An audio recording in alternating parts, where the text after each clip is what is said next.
नमस्कार प्यारे बच्चों। आज हम कक्षा 10वीं विषय गणित की वर्कशीट नंबर 25 को समझेंगे, जिसका शीर्षक है निर्देशांक ज्यामिति। निर्देशांक ज्यामिति निर्देशांक ज्यामिति ये आपके कक्षा 10वीं के चैप्टर नंबर 7 है। इस वर्कशीट में जो हमें आज पढ़ना है वो है दूरी सूत्र। क्या पढ़ना है बेटा? दूरी सूत्र के बारे में हमें पढ़ना है। चलिए देखो, वर्कशीट में डिस्कस करते हैं हम। जैसा कि आप वर्कशीट में देख रहे हो, यहाँ पर दो बच्चे आपस में बातें कर रहे हैं। देखो कितनी अच्छी बातें कर रहे हैं, ये टॉपिक से रिलेटेड बात कर रहे हैं। रिया, ये गूगल मैप हमें दो स्थानों के बीच की सही सही दूरी कैसे बता देता है? अब देखो, रिया जवाब दे रही है। कितना सुंदर जवाब दिया है इसने, चैप्टर से ही लिंक खाता हुआ जवाब है ये। गूगल मैप जीपीएस, ठीक है, जीपीएस बता दूं मैं full form, global positioning centre होता है, सिस्टम होता है सॉरी, द्वारा एक स्थान की देशांतर और अक्षांश स्थिति को उस स्थान के निर्देशांक मान लेता है। यानी कि एक को एक्स एक्सिस और एक को वाई एक्सिस मान लेता है। और दूरी सूत्र का प्रयोग कर हम दो स्थानों के बीच की दूरी का पता लगा सकते हैं। ठीक है, ये कह रहा है दूरी सूत्र का प्रयोग करके हम दूरी का पता लगा सकते हैं। तो इस चैप्टर में हमें मेन अभी सीखना गया इस वर्कशीट के अकॉर्डिंग दूरी सूत्र। क्या सीखना है? दूरी सूत्र। कक्षा 9वीं में आपको याद होगा कि आपने कोऑर्डिनेट ज्योमेट्री पढ़ी थी। ठीक है, कोऑर्डिनेट ज्योमेट्री पढ़ी थी, निर्देशांक ज्यामिति चैप्टर नंबर 3।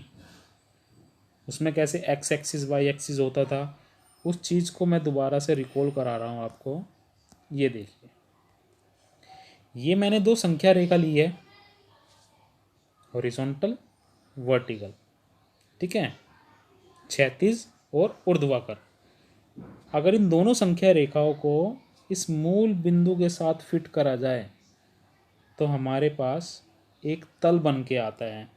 ये एक तल बन के आ जाता है जिसको कहा जाता है कार्तीय तल। इसको क्या कहा जाता है? कार्तीय तल। याद आ गया होगा आपको, इसको क्या कहते हैं हम? कार्तीय तल। अब जो कार्तीय तल है, देखो ध्यान से देखो, इसमें 0 1 2 3 ये पॉजिटिव है। पॉजिटिव यानी कि धनात्मक एक्स एक्सिस हो गया, ये एक्स एक्सिस है। इस तरफ माइनस के साइन है तो ये ऋणात्मक एक एक्सिस है, ये धनात्मक वाई एक्सिस, और नीचे की तरफ ये ऋणात्मक वाई एक्सिस। और आपको ये भी याद होगा कि एक कार्तीय तल पूरे एक तल को कितने भागों में बांटता है? 4 भागों में, जिसके प्रत्येक भाग को देखो, इस वाले भाग को कहते हैं हम चतुर्थांश 1, इस वाले भाग को चतुर्थांश 2, इस वाले भाग को चतुर्थांश 3 और इस वाले भाग को चतुर्थांश 4। ये सारी चीज़ आप कक्षा 9वीं में पढ़ चुके हैं, फिर भी मैंने सोचा आपको एक बार दोबारा से रिकॉल करा दिया जाए। ये अब देखो, ये वर्कशीट से रिलेटेड है जो मैंने यहाँ पे लिखा है। ये वर्कशीट में ही दिया हुआ मुख्य बिंदु इस कार्तीय तल से रिलेटेड है। ये एक एक बिंदु को मैं पढ़ लेता हूँ। पहला बिंदु देखिए, एक तल पर किसी बिंदु P की स्थिति जानने के लिए हमें एक युग्म एक्स वाई की आवश्यकता होती है, जिसे उस बिंदु को क्या कहते हैं? निर्देशांक कहते हैं। क्या कहते हैं? निर्देशांक। जैसे ये देखिए, यहाँ पे है, ये तल है, हमने कोई एक बिंदु ले लिया, मान लो यहाँ पे एक बिंदु ले लिया ए, तो इसके निर्देशांक क्या होते हैं? मान लो ये एक्स पे परपेंडिकुलर खींचा, ये वाई पे परपेंडिकुलर खींचा, तो इसके निर्देशांक हो गए 4 4। एक इसमें एक्स की वैल्यू होगी पहले वाली और दूसरी वाई की। तो किसी भी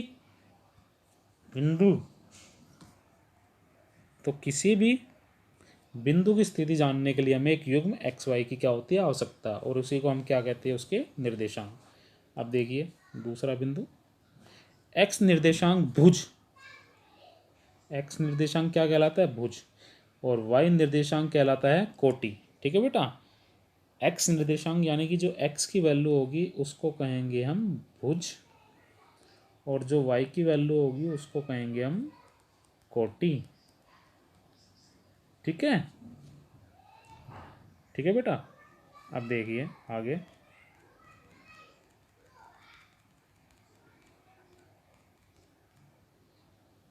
देखो अब देखो आगे अगला बिंदु ले लेते हैं हम, ये तीसरा X X Y Y X जहाँ एक दूसरे को प्रतिच्छेद करती है वह क्या कहलाता है। ये देखो यहाँ पे ये प्रतिच्छेद कर रही है ओ, इसको हम कहते हैं मूल बिंदु। इंग्लिश में बोला जाता है इसको ओरिजन। क्या बोला जाता है? ओरिजन। ठीक है बेटा। और इसके निर्देशांक क्या होंगे? 0 0, एक्स भी 0 और वाई भी 0। ठीक है बेटा। अब अगला देखो, एक्स एक्स पर स्थित बिंदु के निर्देशांक हमेशा होंगे x0। हमेशा क्या होंगे? x0। एक्स एक्सिस पर y का निर्देशांक 0 होता है हमेशा। ठीक है। अगला देखिए, वाई एक्स पर स्थित बिंदु के निर्देशांक होंगे हमेशा 0 y, यानी यहाँ पर एक्स एक्सिस का जो निर्देशांक है वो क्या होगा? 0। ठीक है बेटा। ये तो अभी हमने सीखा है इसके बारे में, कार्तीय तल, जो ये 9th क्लास का है लगभग सारा। अब हम पढ़ेंगे दूरी सूत्र। क्या पढ़ेंगे? दूरी सूत्र। देखिए, दूरी सूत्र पढ़ने के लिए ध्यान दीजिए आप, बिल्कुल ध्यान से समझना है आपको। ये क्या करा हमने, एक कार्तीय तल ले लिया हमने जो एक्स वाई एक्सिस की मदद से बना हुआ है। यहाँ पे दो बिंदु लिए P और दूसरा बिंदु लिया है Q। इन दोनों के निर्देशांक, P के निर्देशांक है x1 y1, Q की निर्देशांक है x2 y2। तो हमें इन दोनों के बीच की दूरी बतानी है इस बिंदु में। तो ये दूरी तो PQ होगी। ठीक है बेटा। अब देखो हमें करना कैसे है, जैसे हम 9th क्लास में करते थे, किसी बिंदु से परपेंडिकुलर ऐसे खींचते थे वाई एक्सिस पे और एक्स एक्सिस पे। ये एक्स एक्सिस पे खींचा हुआ है, तो यहाँ से लेकर यहाँ तक ये एक्स की वैल्यू हो जाएगी और यहाँ पे एक्स की वैल्यू है x1। यहाँ से यहाँ तक ये y की वैल्यू हो जाएगी, ये है y1। इसका मतलब ये भी y1 है और यहाँ से लेकर यहाँ तक ये भी कितना है? y1। ठीक है बेटा, समझ में आ रहा होगा आपको। देखिए, इस बिंदु से भी हम एक परपेंडिकुलर खींचेंगे वाई एक्सिस पे, एक्स एक्सिस पे यहाँ पे खींचा हुआ है। तो यहाँ से लेके यहाँ तक ये वैल्यू हो गई, यानी यहाँ से O से लेके S तक ये वैल्यू हो गई x2। ठीक है। और यहाँ से लेके यहाँ तक ये वैल्यू हो गई y2 माइनस, सॉरी गलत लिख दिया, y2 है सिर्फ ये। कितनी वैल्यू हो गई? y2। तो इस त्रिभुज हम क्या करेंगे, इसकी वैल्यू निकाल लेंगे OT की। तो OT देखो ध्यान में, आपको समझ में आ रहा होगा। अगर y2 में से y1 माइनस कर दें तो OT आ जाएगा।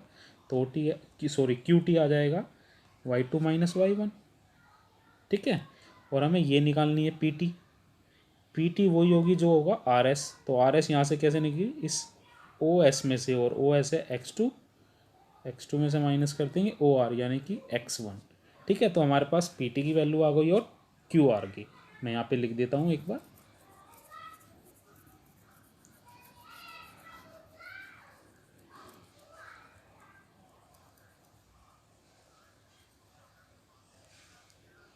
देखिए मैं लिख देता हूँ, यहाँ पे आ गया हमारे पास PT बराबर में x2 माइनस x1, QT आ गया y2 माइनस y1। अब देखिए इस वाली ट्रायंगल में PQT में हम पाइथागोरस थ्योरम लगा सकते हैं ना बेटा, पाइथागोरस थ्योरम। और पाइथागोरस थ्योरम क्या कहती है? कर्ण का स्क्वायर बराबर में लंब का स्क्वायर जमा में आधार का स्क्वायर। तो यहाँ से क्या आ जाएगा? PQ स्क्वायर बराबर में PT स्क्वायर जमा में QT स्क्वायर। हमें क्या चाहिए? PQ चाहिए। तो PQ आ जाएगा हमारा, ये स्क्वायर है तो इस तरफ जाके आ जाएगा वर्गमूल। तो PT का स्क्वायर जमा में QT का स्क्वायर। ठीक है बेटा।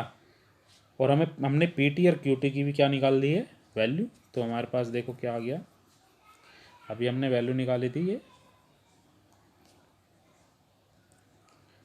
तो ये आ गया हमारे पास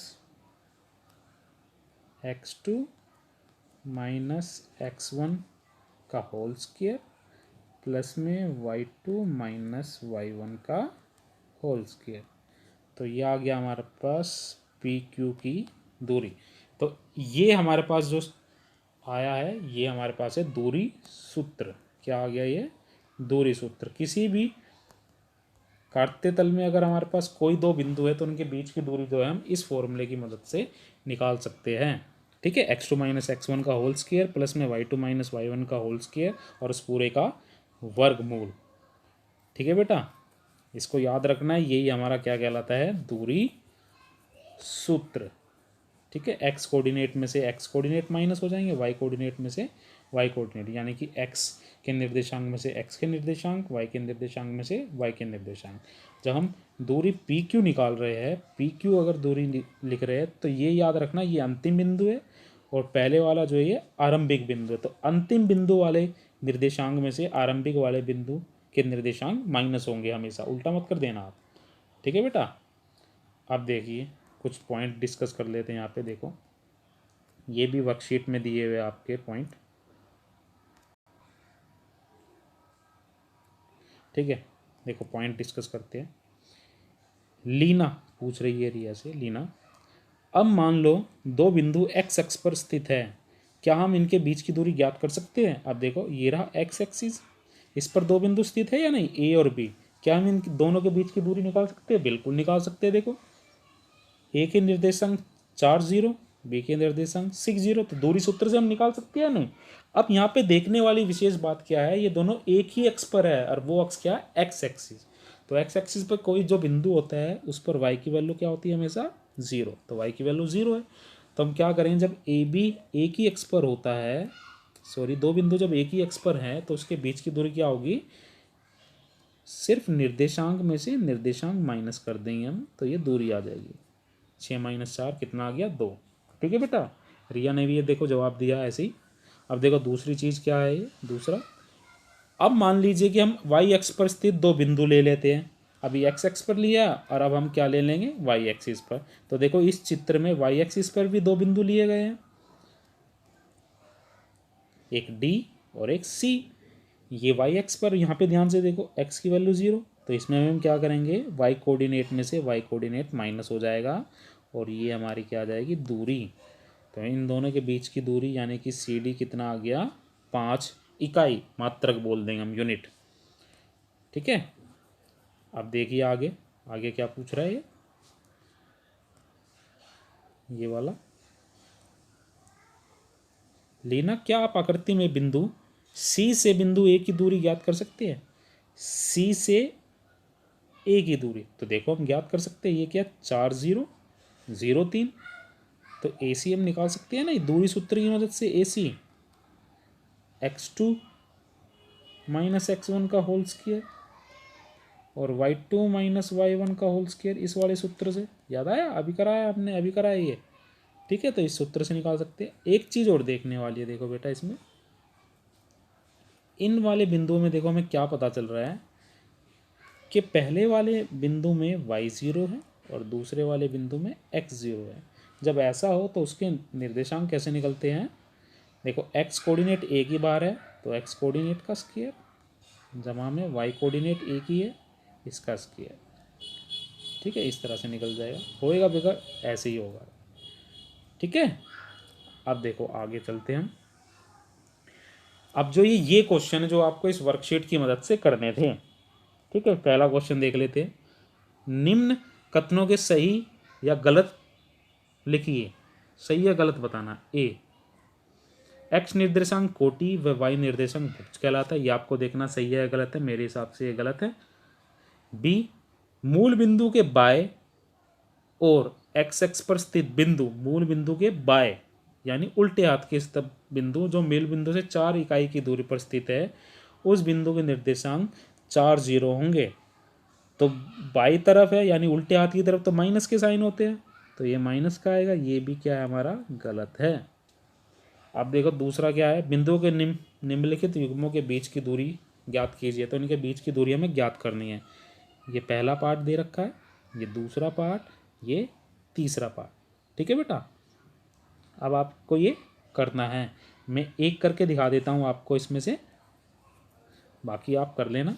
पहला ही पार्ट कर लेते हैं, जैसे कि हम पहला पार्ट कर लेते हैं। 3 2 है एक बिंदु ए मान लिया मैंने, दूसरा बिंदु मान लिया हमने 6 6।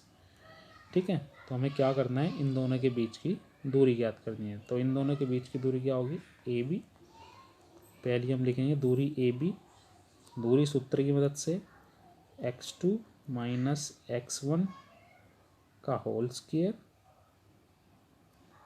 जमा में y2 माइनस y1 का होल स्क्वायर। अभी मैंने बताया था कि आपको जब ए बी दूरी निकालेंगे तो ये वाला अंतिम बिंदु होगा और ये वाला आरंभिक।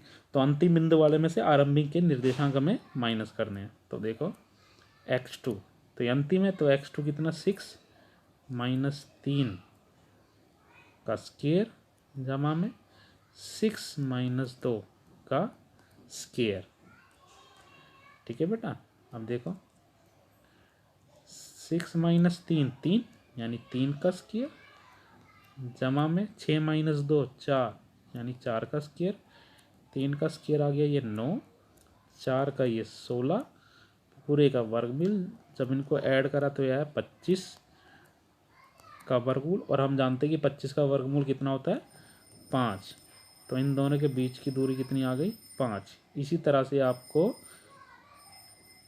से आपको ये दोनों पार्ट भी करने हैं। उम्मीद कर रहा हूँ आपको ये समझ में आ रहा है। ठीक है बेटा, मैं इसको रफ कर देता हूँ।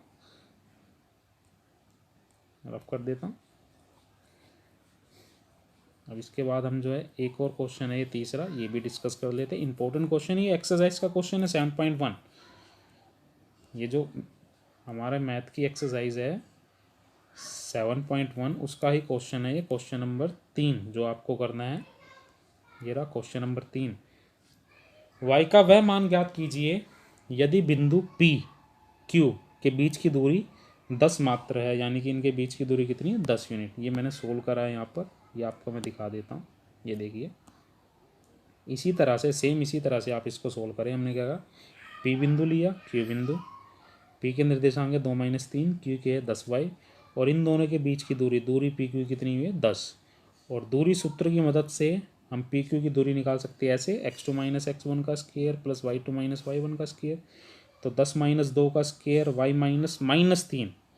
ठीक है, ये है -3। जब ये ब्रैकेट खुलेगी तो ये प्लस का 3 हो जाएगा, तो y प्लस 3।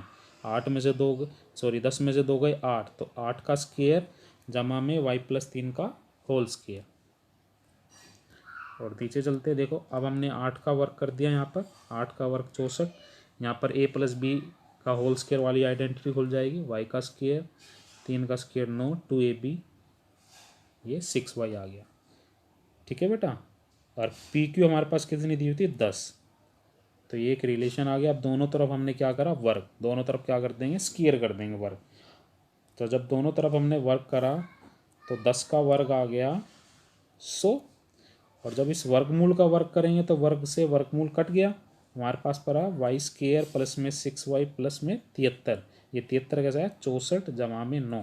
ठीक है, अब फिर जो है 100 हमने इस तरफ ले लिया, माइनस का 100 हो जाएगा, और इसको हमने सोल्व करा, ये आया वाई स्क्वायर जमा में 6y माइनस 27 बराबर में 0। तो ये आ गई एक द्विघात समीकरण आ गया ये। ठीक है, द्विघात समीकरण। और 9th क्लास में हमने सीखा है कि द्विघात समीकरण को किस तरह से हल करते हैं, गुणनखंड विधि के द्वारा।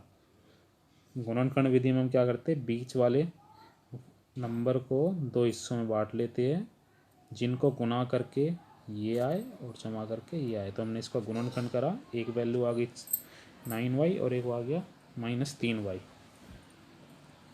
ठीक है,